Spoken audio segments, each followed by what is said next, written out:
गांधी की हत्या और आरएसएस। आरएसएस कहाँ था? गोडसे कौन था? चीफ जस्टिस पर जूते फेंके गए कोर्ट में, चलती हुई कोर्ट में।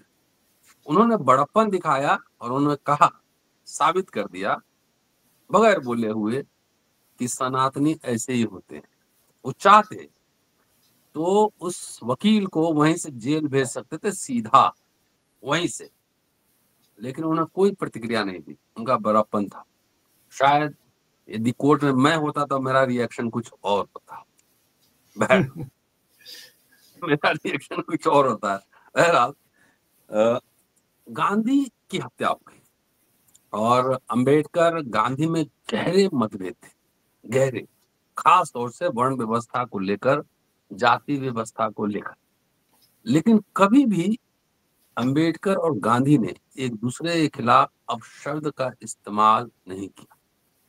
गांधी कहते थे कि चतुर्वर्ण व्यवस्था ठीक है, पंचम वर्ण अनटचेबिलिटी घातक है। और गांधी जी अपने जीवन में पूरा पोजीशन चेंज करते रहे। 40 के बाद उनका पूरा पोजीशन चेंज होता है, जाति को लेकर, वर्ण को लेकर। और ये भी कहते हैं कि जो अंतरजातीय विवाह होगा उसे में जाऊंगा। इतना इन्फ्लुएंस था अंबेडकर का गांधी के ऊपर कि गांधी ने भी वर्ण व्यवस्था को लेकर, जाति व्यवस्था को लेकर अपना पोजीशन चेंज किया। आखिरकार गांधी की हत्या किसने की? जिस वर्ण व्यवस्था की शुरू में वो बात कर रहे थे, वो वर्ण व्यवस्था वाले लोग ही। जिस हिंदू धर्म की बात कर रहे थे, वही लोग। क्यों हत्या हुई? आरएसएस उस समय क्या काम कर रहा? चर्चा होगी इसी विषय में। शमसुल इस्लाम साहब हमारे साथ हैं। लगातार ये सीरीज हम चला रहे हैं। मुझे लगता है कि ये 5वां एपिसोड होगा आरएसएस के ऊपर। आरएसएस का क्या पोजीशन था, क्या कर रहा था? सरदार पटेल क्या कर रहे थे? नेहरू क्या कर रहे थे? अंबेडकर का क्या पोजीशन था? तमाम पहलुओं पे चर्चा होगी। स्वागत है सर। जी, बहुत धन्यवाद। जय भीम, इनकलाब जिंदाबाद। जय भीम सर। देखिए, आरएसएस यानी क्या कहें इनके बारे में, मतलब गिरगिट भी शर्मिंदा हो जाए। गांधी के जिंदा रहते इन्होंने जो कुछ किया और गांधी की हत्या में इनकी जो भागीदारी थी, जो हिस्सेदारी थी, और आज जो ये गांधी के साथ कर रहे हैं, वो गिरगिट के भी अब अगर उसके मनोविज्ञान और ये सब करें तो वो भी नहीं समझा पाएगा। बात यह है कि आज गांधी की तस्वीर लगी रहती है, गांधी पर आरएसएस के जो पत्रिकाएं हैं वो विशेषांक निकालती हैं, गांधी जी की बहुत तारीफ की जाती है, गांधी जी के बारे में बहुत सारी बार चर्चाएं रखी जाती हैं। लेकिन गांधी के, जैसे मैंने बताया था कि गांधी के रहते वो क्या कर रहे थे, उसको हमको समझना उनके अपने दस्तावेजों से बहुत ज्यादा जरूरी है और सरकारी दस्तावेजों से जानना बहुत ज्यादा जरूरी है। फिर मैं बता रहा हूं कि हम आरएसएस की जो आलोचना करते हैं उनकी दृष्टि से गांधी जी की हत्या में आरएसएस का जो रोल है, या हिंदुत्ववादियों का जो रोल है, या हिंदू महासभा का जो रोल है, उसको नहीं समझने की कोशिश कर रहे हैं। बल्कि आरएसएस ने सरदार पटेल के साथ उस की जो खत किताबत है गांधी जी की हत्या के बारे में, और या गांधी सरदार पटेल ने जो श्यामा प्रसाद मुखर्जी के साथ खत किताबत की, उसको उसके संदर्भ में हम इसको समझने की कोशिश करेंगे। पहली बात तो ये समझ लें कि आरएसएस के लोग ये झूठ बोलते हैं, या आमतौर पर ये जो व्हाट्सएप ग्रुप है या अपना जो आंटियां अंकल हैं जो सुबह से शाम तक सोशल मीडिया और उस पर लगे रहते हैं कि गांधी जो है कोई 40 करोड़ रुपया, 10 करोड़ रुपया कितना पाकिस्तान को दिलाना चाह रहे थे, तो इसलिए उनकी हत्या की गई। ये एक बहुत बहुत बड़ा झूठ है जो आरएसएस की शाखाओं में या उनके बौद्धिक शिविरों के अंदर ये विकसित किया गया। गांधी जी की जो 30 जनवरी 1948 का जो उनकी हत्या हुई, वो उससे पहले 5 बहुत सीरियस उनको कत्ल अटैक्स। करने के, जी 5 किए गए। ये जो है रजिस्टर्ड है, ये रिकॉर्डेड है। जून 25 को सन 1934 में उन पर पूना में उनको जान से मारने की कोशिश की गई। बम जुलाई अटैक। सन 19 जी जुलाई सन 1944 को पंचगनी गए हुए थे वो, तबीयत बहुत खराब थी, कई साल जेल में रहकर आए थे, तो गोडसे उसमें इन्वॉल्व था और गोडसे ने उनको ऐसा ऐसा ऐसा माना जाता है, जो दस्तावेज हैं, कि वो उसने एक चाकू से उनको मारने की कोशिश की थी। फिर सितंबर 1940 में सेवाग्राम के अंदर घुस गया था गोडसे, 20-30 लोगों को लेकर उनको मारने की कोशिश की थी, वो कैसे बच गए थे। जून सन 1946 में वो पूना से आ रहे थे, तो निरोल और करजात जो 2 स्टेशन है उनके बीच में, उनके ट्रेन की के इंजन के सामने बहुत बड़ा एक लोहे का पत्थर, सॉरी, इसका पहाड़ का पत्थर जो है वो धकेल के लाया गया था ताकि वो एक्सीडेंट हो जाए। गाड़ी डिरेल हुई थी लेकिन गांधी जी बच गए थे। और उसके बाद जनवरी 20 को, तो हम जानते हैं कि 30 की उनकी शहादत से पहले 20 को 1948 में उनको किस तरह से हमला हुआ था, और एक टैक्सी ड्राइवर की बहुत हिम्मत की वजह से वो कामयाब नहीं हो पाए थे।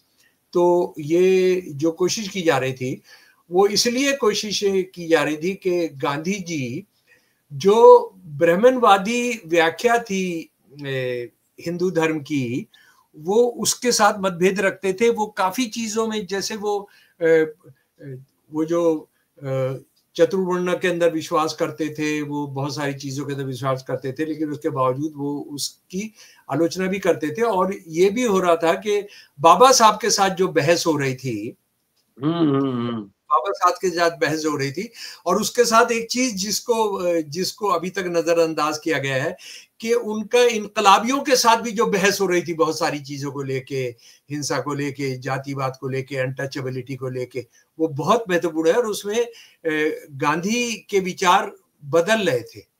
गांधी गांधी जो है, यानी गांधी एक महात्मा से बाहर निकल कर आ रहे थे। इस पर कभी कभी बात की जानी चाहिए। और मेरे मेरे बहुजन साथी और जो बहुजन अधिक साथी हैं, उनको अगर इस बात को नहीं समझेंगे, और अगर ये मानते हैं कि बस काला, हर चीज काली और सफेद होती है, तो फिर इसका मतलब है कि हम दुनिया को समझते ही नहीं है।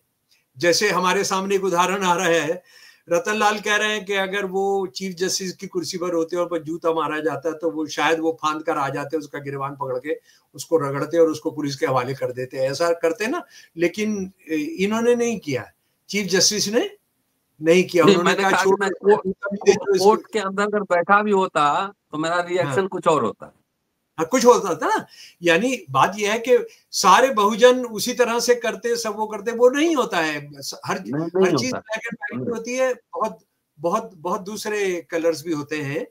तो बात यह है कि ये गांधी जो ब्राह्मणिकल इंटरप्रिटेशन थी हर चीज की, और साउथ इंडिया के हिंदुओं से बहुत नफरत करना, काले रंग से नफरत करना, औरत के साथ भेदभाव करना, उसको हिंदू धर्म का हिस्सा मानना, वो गांधी का विरोध था। और ये मैं इस वजह से भी बताना चाहता हूँ बहुजन नौजवान साथियों को और दूसरे दोस्तों को, कि देखिए हिंदुत्ववादी लोगों ने जो आरएसएस से भी जुड़े हो सकते हैं, किसी दूसरे हिंदुत्ववादी संगठन से, जिसको आजकल लोग सनातनी कहते हैं, उससे भी जुड़े हो सकते हैं। हालांकि उसका तो एक संगठन का नाम ही सनातन संस्था है। तो उन लोगों ने 4 लोगों का कत्ल किया है। कौन कौन है? गोविंद पंसारे जी, उसके बाद है एमएम जी। कलबुर्गी, उसके बाद है गौरी लंकेश, उसके बाद है लंकेश। ढाबोलकर। इनमें से कोई भी मुसलमान नहीं है, कोई भी ईसाई नहीं है। ये चारों के चारों लोग जो हैं, जो ब्राह्मणिज्म के बहुत गंभीर आलोचक हैं। ये तथ्यों को इतिहास से लेकर तथ्यों को लेकर बात करते हैं, और ये कहते हैं कि ब्राह्मणिज्म या हिंदुइज्म जो है वो ठीक नहीं है। वो जातिवाद का विरोध करते हैं, वो उसमें जो पूरा पूरा आप कर्मकांड और ये सब करके लोगों को बेवकूफ बनाकर जो सुपरस्टिशन आप फैलाकर जो करते हैं, उसके लिए उनकी हत्याएं की गई हैं। उसके अलावा कोई दूसरा कारण, बिल्कुल दूसरा कारण नहीं था। गोविंद पंसारे का क्या काम था? गोविंद पंसारे शिवाजी को कैसे ब्राह्मणों ने धोखा दिया था। गोविंद पंसारे की इसी पर किताब है, शिवाजी पर जो उनकी किताब है, यही उनकी मौत का कारण बना।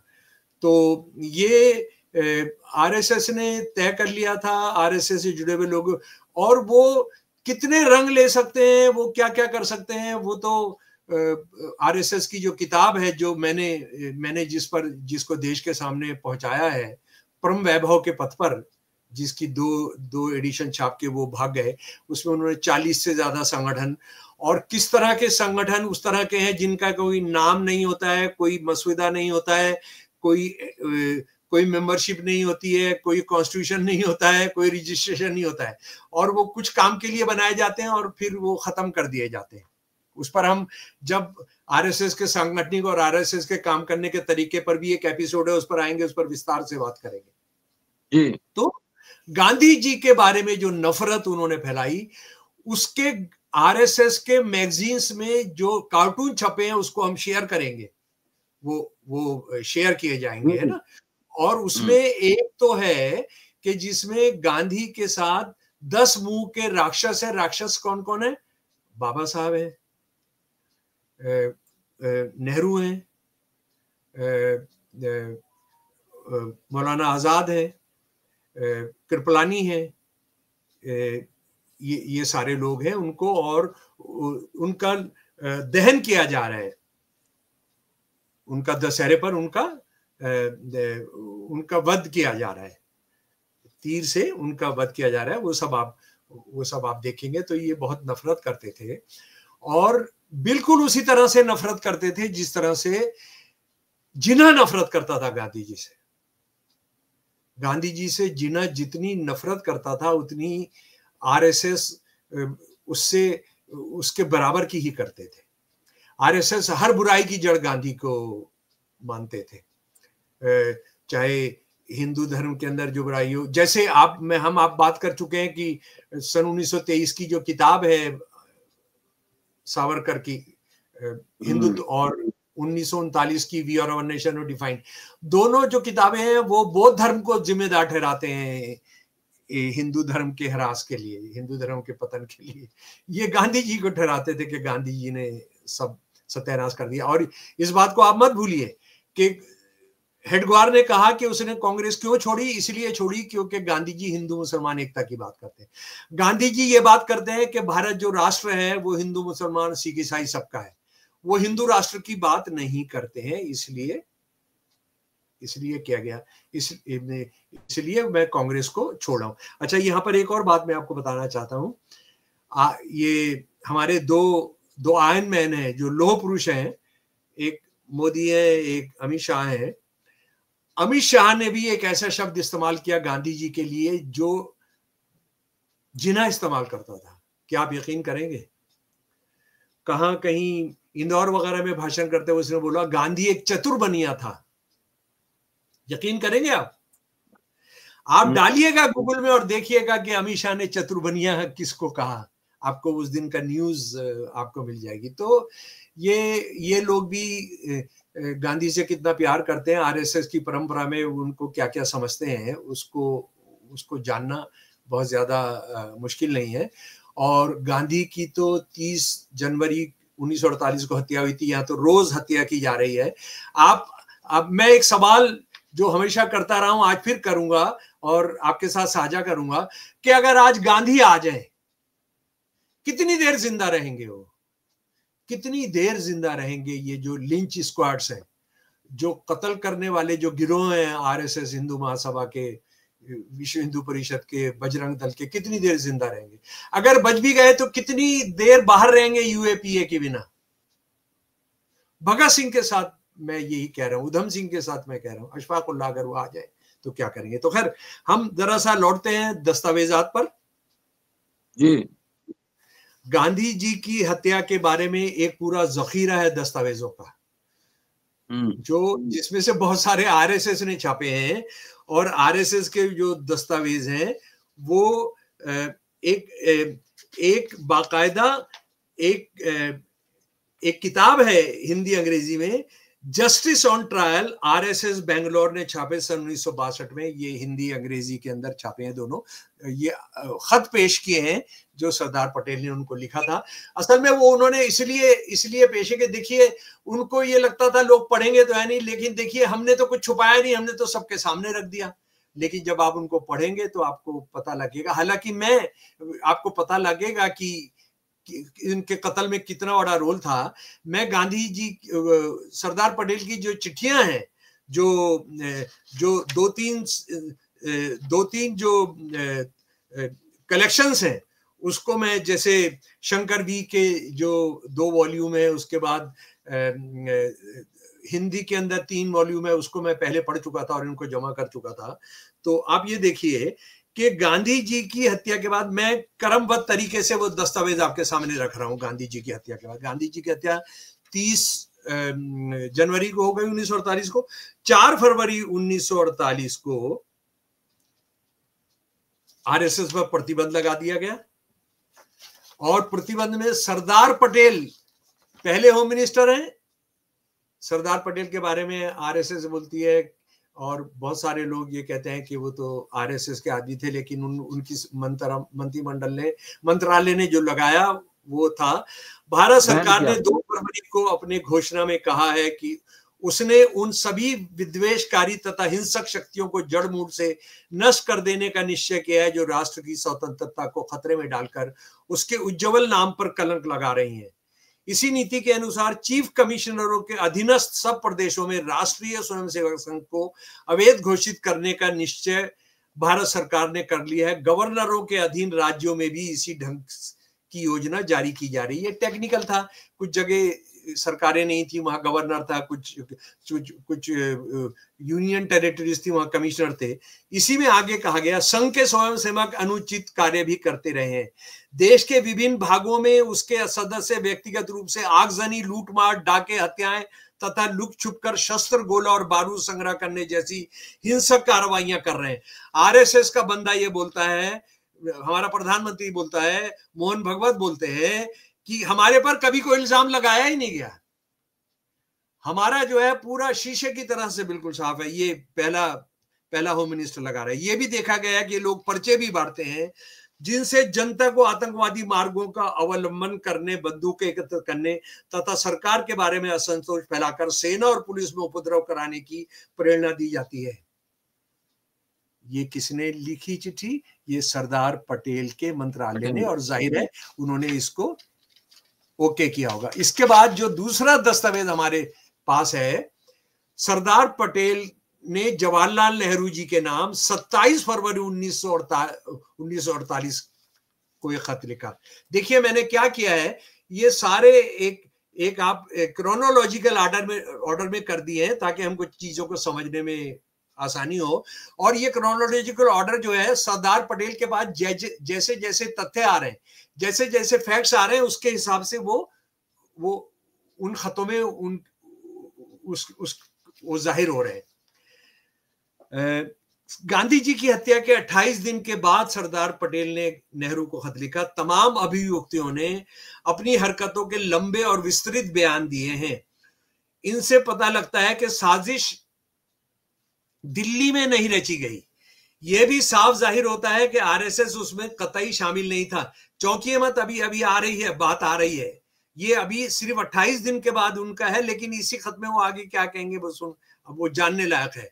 आरएसएस इसमें कतई शामिल नहीं था। इस षड्यंत्र के रचयिता और तामील करने वाला हिंदू महासभा का एक कट्टरवादी गुट था, जिसकी रहनुमाई सीधे सावरकर ने की थी। और सावरकर आरएसएस के कौन है वो भी उसको हमको भूलना नहीं है। और लेकिन उसी के बाद इनका जो खत खत्म होता है, जरा सुन लीजिए, जो ताली बजा रहे होंगे कि देखो सरदार पटेल ने कहा आरएसएस का आदमी नहीं था।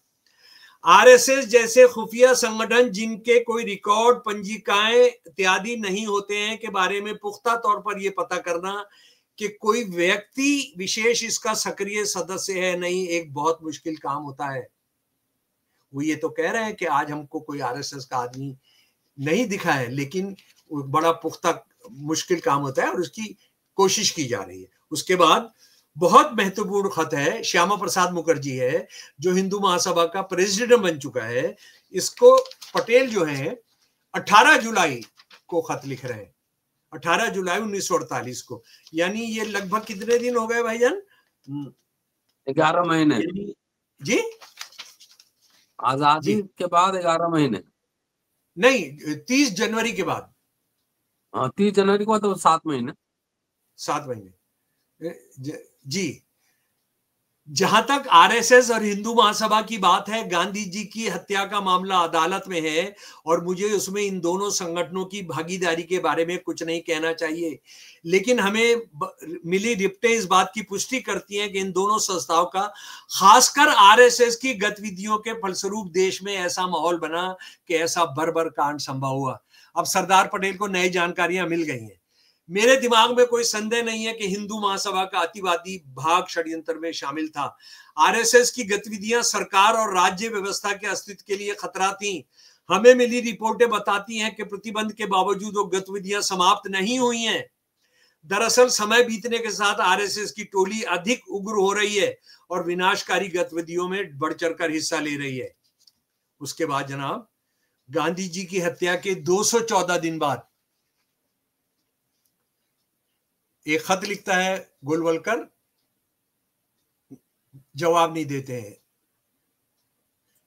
दूसरा खत लिखता है, जवाब नहीं देते हैं। तीसरा खत लिखता है, उसका जवाब देते हैं। हिंदुओं का संगठन करना, किसको? गोलवलकर को, सरदार पटेल। हिंदुओं का संगठन करना, उनकी सहायता करना एक प्रश्न है, पर उनकी मुसीबतों का बदला निहत्थे व लाचार औरतों, बच्चों और आदमियों से लेना दूसरा प्रश्न है। यानी वो बता रहे हैं तुमने किस तरह से मासूम मुसलमान बच्चों, औरतों और मर्दों से बदला लिया। उनके अतिरिक्त ये भी था कि उन्होंने कांग्रेस का विरोध करके उस कठोरता से कि न व्यक्तित्व का ख्याल, न सभ्यता व विशिष्टता का ध्यान रखा, जनता में एक प्रकार की बेचैनी पैदा कर दी थी। उनकी सारी तकरीरें सांप्रदायिक विष से भरी थी। तब से अब 6 महीने से ज्यादा हो गए हैं। हम लोगों को आशा थी कि इतने वक्त के बाद सोच विचार से आरएसएस वाले सीधे रास्ते पर आ जाएंगे, परंतु मेरे पास जो रिपोर्ट आती हैं उनसे यही विदित होता है कि पुरानी कार्रवाइयों को नई जान देने का प्रयत्न किया जा रहा है। पर इस चिट्ठी का सबसे खास अंग सुन लीजिए। गांधी जी के खिलाफ जो जहर फैलाया गया, उसका फल अंत में यही हुआ कि गांधी जी की अमूल्य जान की कुर्बानी देश को सहनी पड़ी और सरकार व जनता की सहानुभूति जरा भी आरएसएस के साथ न रही, बल्कि उनके खिलाफ हो गई। जो ये कहते हैं ना आरएसएस का कैसे पता था, सरदार पटेल कह रहे हैं कि तुमने जो माहौल पैदा किया उसमें उनकी हत्या हो गई। उनकी मृत्यु पर आरएसएस वालों ने जो हर्ष प्रकट किया और मिठाई बांटी, उससे यह विरोध और भी बढ़ गया और सरकार को इस हालत में आरएसएस के खिलाफ कार्रवाई करना जरूरी हो गया। और उसके बाद कितना राहुल गांधी पर कितने मुकदमे किए गए हैं कि उन्होंने कहा आरएसएस जिम्मेदार नहीं है।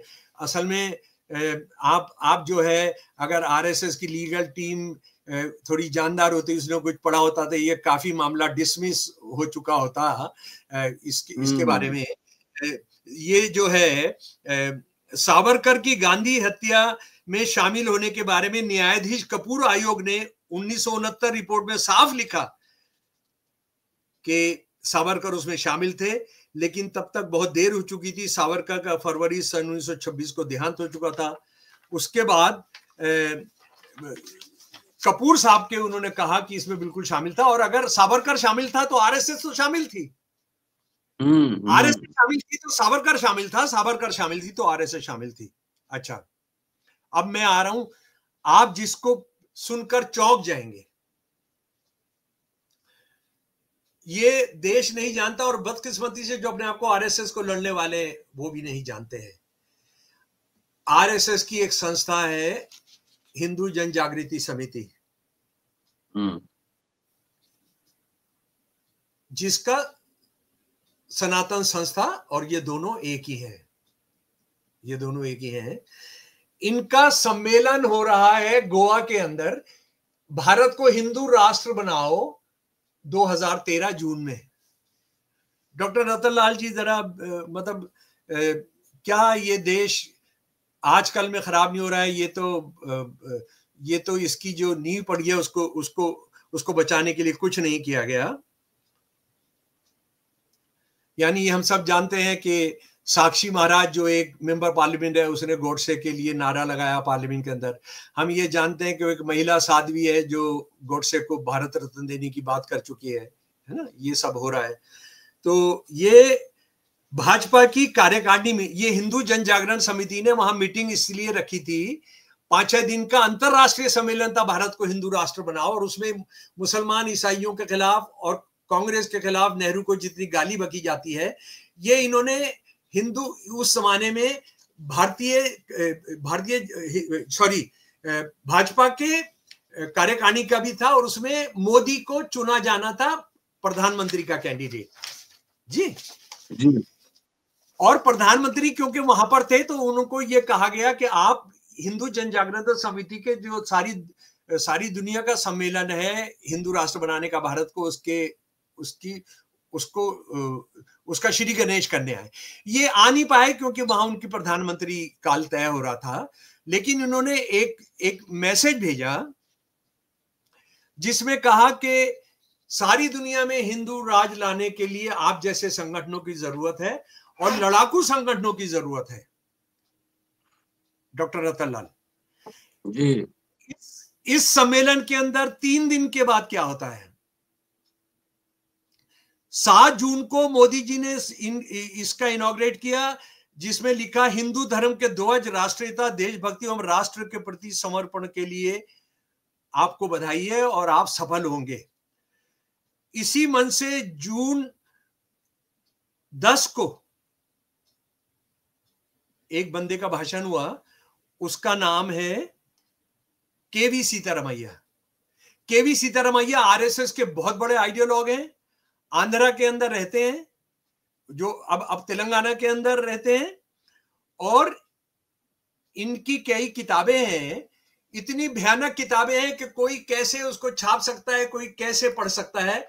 एक किताब है Gandhi the murderer of Gandhi. जी, एक किताब है गांधी वाज धर्म विरोधी एंड देशद्रोही द सुप्रीम जजमेंट। इसने जो भाषण किया मेरे प्यारे दोस्तों वो सुन लीजिए। जी जी जी। गांधी भयानक दुष्कर्मी और सर्वाधिक पापी था, और उसने अपने भाषण में कहा, दुष्टों को विनाश के लिए, अच्छों की रक्षा के लिए और धर्म की स्थापना के लिए हर युग में श्री कृष्ण पैदा होते हैं। 30 जनवरी को शाम श्री रामनाथ गोडसे के रूप में श्री कृष्ण आए और गांधी का जीवन समाप्त कर दिया। ये बाकायदा मौजूद है दस्तावेज, और इस किताब के अंदर ये जो किताबें हैं, इसके जो किताबों के अंदर जो लिखा गया है, where the member of a parliament seeing clearly allowed to kill dharma as adharma and truth as untruth, those members will be called as dead। ये किताब सीधा कह रही है कि जो हिंदू धर्म का विरोध करते हैं पार्लियामेंट के अंदर उनका वध किया जाए। ये मोदी जी ने जिसका इनॉग्रेशन, जी उसी का रिफ्लेक्शन चीफ जस्टिस में जूता फेंका जाना है। जी हाँ जी, ये जो है। अच्छा, दूसरी बात यह है, और अगली बात के कोई ये कह रहा है कि गांधी को मार दिया था, हमने नहीं मारा था, किसी और ने मारा था। अरे आप तो ये जो कर रहे हो तो पता नहीं गांधी अगर आ जाए तो क्या करोगे, और गांधी के फॉलोअर्स को आप मार रहे हैं। एक और मैं आपको घटना बताता हूं बहुत शर्मनाक, कि ये एक बंदा है आईटी प्रकोष्ठ इंदौर का प्रभारी है, विवेक मित्तल। इसने 4 साल पहले गांधी जी की हत्या पर कहा इस देश में वोटिंग करा ली जाए, प्लेबेसाइट करा लिया जाए कि गांधी को ज्यादा वोट मिलेंगे या नाथूराम गोडसे के पिस्तौल को।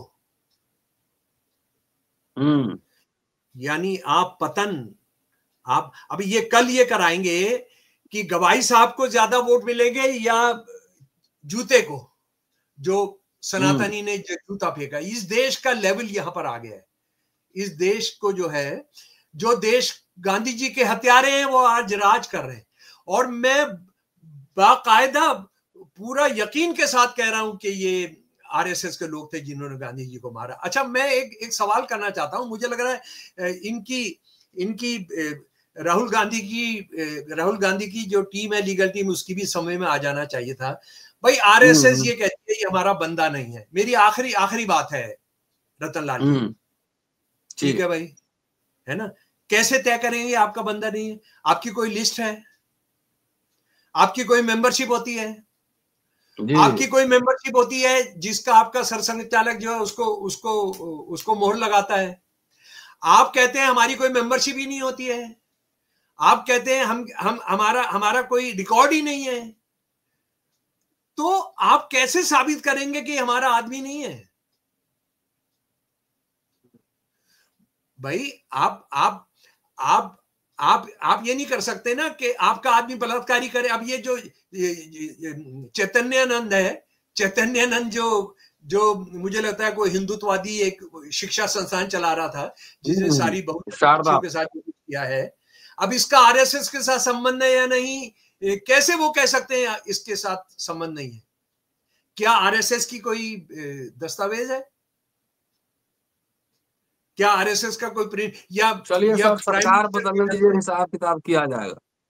जी भाई साहब, जी जी शुक्रिया सर, शुक्रिया। बहुत शानदार बातचीत के लिए। दोस्तों देखते रहिए अम्बेडकर नाम। Thank you sir.